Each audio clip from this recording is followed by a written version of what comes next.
Hi, I'm Tim, the cheap 3D printer. Perhaps you're like me and you like to print all kinds of different things.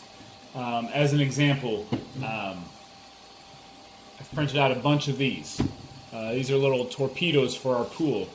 I'm going to put some sand or weight in here, seal them up with some epoxy, and they'll be for the pool. I've got them in orange, I've got them in green, I've got them in red. I'm going to print some in blue, I'm going to print some in purple, just some fun things for the kids to do in the pool. I like to print characters. I got Pokemon here. He's going to get some painted up and stuff and make him real nice for somebody's desk. I've got Toothless. I've got a Porg that I just did. I've got the Phasma helmet that I showed you in another video. I like to do things like that. I like to do little test experiments. This is supposed to be a little sun spinner thing. It failed miserably. I was going to do a video on this, the design and everything, if it worked out well. Well, it didn't work. I also like to print things that I'm selling. So these are parts for a Morse code key that works with ham radio. I've got to assemble some of these to be shipped out here in the next couple of days. So I've got them in blue, I've got them in purple, I've got another one in blue and red. These are things that I like to print. I also print nameplates. I've got a nameplate actually printing for my wife behind me. She doesn't know that. Hopefully she doesn't see this video before it's done. So that's what's going on back there. But what I really wanted to talk to you about today is the fact that we have these 3D printers at our disposal, and they are great tools to help the community. Not just print things like things for the pool or things to sell or characters that we can just put out to decorate our offices or decorate whatever or give to our kids. But we have a great tool at our disposal to help the community. And what I mean by that is there are educators, there are teachers in our schools that may not be able to afford some of the models and some of the items that they need for their classroom. And so I reached out to our local science teacher and I said, hey, I've got a 3D printer and I can print you some models for your class. Is there anything that you would like? And the reason this all came about and the idea came about in my head is that my son used our 3D printer for his science experiment, testing different types of filament to see what was the strongest type of filament, whether it was PLA, wood PLA, PETG, ABS. He tested all those different ones. We made a test up similar to what Tom Sandlatterer does and tested those out. And so I thought, hey, I could use my 3D printer to help the school system. We all know that teachers are generally underpaid.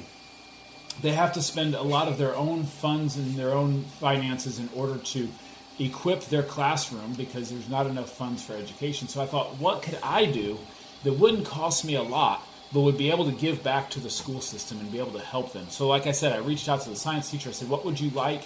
And gave her a couple ideas. And one of those ideas was a heart model. And so I printed her out this heart model. And I've got a friend that is going to paint this to make it look like a real heart.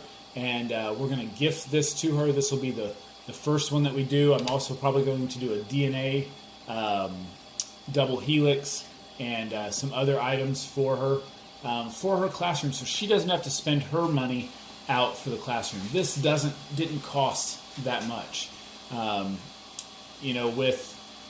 If I would have done the supports right, which I messed up the supports and actually clicked on both the tree supports and the regular supports on Cura, it ended up using way more filament than what it would have otherwise, but it would have used about 250 to 270 grams to do it this size of a heart.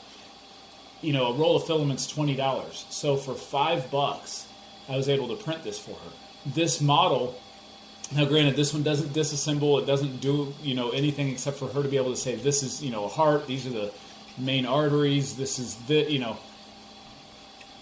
the point is, if she would have had to buy this, it would have cost her $50 or $60 to do something like this. It cost me $5. It's going to take my friend a little while to paint it. He's probably going to have another $5 or $10 in it. And we're able to gift that to the school, gift that to that teacher, and help her with her classroom. So I just want to encourage you, if you've got a 3D printer, you're able to 3D print. So school is going to be out here pretty soon. We have 2.5 days left here in Arizona. But maybe you can take a moment and you can reach out to your local teachers, maybe specifically the science teachers, where they need models for their classroom. They need things that will help them in their teaching to be able to show the kids what they're talking about. So maybe you can reach out to your local school, ask them, is there anything that they would like to have that they can't afford, but maybe you can print. It won't cost you much. It won't cost you much in filament. It will cost you some in time on your printer, but maybe you can reach out to them and help them out. And let's start using our 3D printers for the good of the community. I'm going to start a hashtag 3D for Ed, and it will be all about 3D printing things like a heart, like a DNA model, like a solar system, or something else that you can print that you can give to the schools. Let's give back to the schools with our 3D printers. Let's give back and for the future of our students, for the future of our kids, to make sure that they've got what they need for their education. Hope you enjoy this video. Hope you can give back to the local schools. Keep on printing cheap. Have a great day.